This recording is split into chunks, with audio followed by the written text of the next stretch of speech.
안녕하세요. 오늘 저희가 함께 살펴볼 이야기는요. 정말 가슴 아픈 한 개인의 경험입니다. 온라인 커뮤니티에 올라온 글인데요. 네, 맞습니다. 1년 동안 정말 간절히 기다려서 아이를 가졌는데 그 아이를 유산한 바로 그날이에요. 네, 바로 그날 남편에게서 이혼하자는 말까지 듣게 된 정말 믿기 힘든 상황에 대한 글이죠. 그렇죠.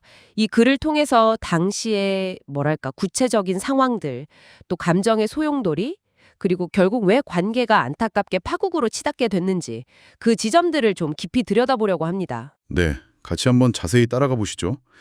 먼저 글을 보면 1년 만에 임신 소식에 정말 기뻐서 그 좋아하던 커피까지 딱 끊으셨대요. 얼마나 기뻤을지 상상이 가죠. 그런데 안타깝게도 정기검진에서 태아의 심장이 멎었다는 걸 알게 되신 거예요. 정말 하늘이 무너지는 기분이었을 텐데요. 그럼요. 특히 그 기다림이 길었던 만큼 상실감이 어마어마했을 겁니다. 이후에 병원에서 이제 약물 배출을 시도하면서 하룻밤 입원을 하는데요. 네, 입원을 했는데 여기서 좀 첫 번째로 안타까운 지점이 나와요. 남편분은 저녁 식사 후에 그냥 집으로 돌아갔고 글쓴이는 밤새 혼자서 그 출혈과 진통 또 불안감 이걸 다 감당해야 했다고 적혀 있어요. 네, 혼자서요? 그 글에 보면 보호자 상주가 가능했다고? 네, 가난했는데도 혼자 밤을 보냈다는 점이 좀 마음에 걸리죠. 그 밤이 얼마나 길고 외롭고 또 무서웠을까요? 그러게요. 결국 약물 배출이 잘 안 돼서 다음날 소파 수술, 그러니까 자궁 내부를 긁어내는 수술을 받게 되신 거고요. 네, DNC 수술이라고 하죠. 그때 남편이 반차를 내고 와서 같이 퇴원은 했다고 해요. 옥텐, 애써 밝은 척.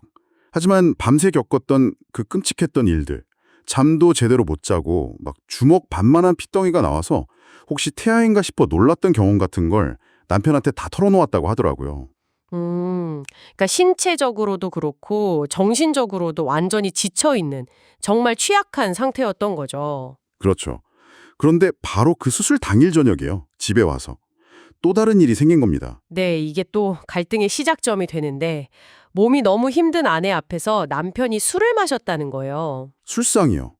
아내한테 그걸 차려달라고 하고. 네, 술상 시중을 들게 하고 그 후에도 뭐 맥주 가져와라, 안주 더 달라 이렇게 계속 요구를 했다는 내용이 나옵니다. 와. 그 상황에서요. 처음에는 그래도 좋게 거절을 했는데 이게 몇 번 반복되니까 글쓴이도 결국 폭발한 거죠. 몸도 마음도 너무 지쳤으니까. 그렇죠.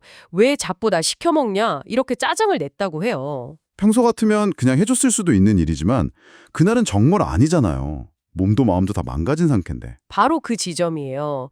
글쓴이는 아니 어떻게 이런 날까지 나한테 이럴 수 있냐? 내 몸 상태가 평소랑 오늘이랑 같냐? 이렇게 막 서운함을 토로했는데 네, 당연한 반응 같은데요. 근데 남편 반응은 왜 말을 똑바로 안 하고 짜증부터 내냐? 이거였다는 거죠.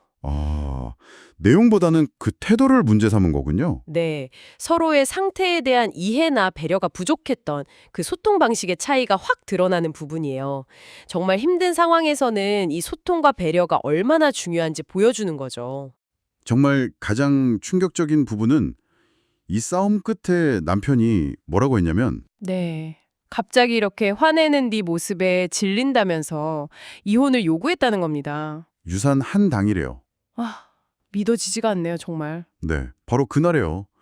글쓴이는 뭐 엄청난 충격을 받았고 이 사람이 원래 나랑 이혼하고 싶었나? 이런 생각까지 들었다고 적고 있어요.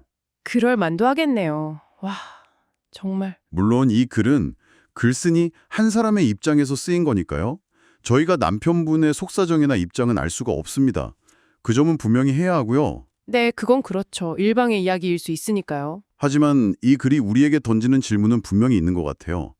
이런 극심한 슬픔, 고통의 순간에 어쩌면 사소해 보일 수 있는 그런 배려의 부재, 또 어긋난 소통 방식, 이런 것들이 어떻게 관계를 돌이킬 수 없는 지점까지 끌고 갈 수 있는가 하는 거죠. 맞아요.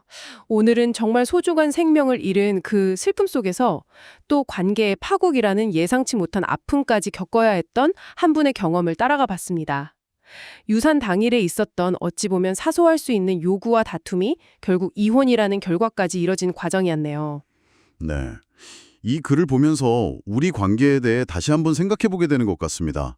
만약 당신이라면 당신의 가장 가까운 사람이 이런 깊은 슬픔에 빠져 있을 때 어떻게 대해야 할까요? 그러게요. 어떻게 다가가야 할지. 또 반대로 당신이 정말 너무너무 힘든 고통 속에 있을 때는 그 힘듦을 어떻게 표현해야 서로에게 상처를 주지 않고 그 상황을 잘 헤쳐나갈 수 있을까요? 정답이 있는 질문은 아니겠죠. 하지만, 네, 정답은 없겠죠. 그래도 우리 모두가 관계 안에서 끊임없이 고민하고 또 노력해야 할 부분이 아닐까 싶습니다. 참 무거운 질문을 남기네요.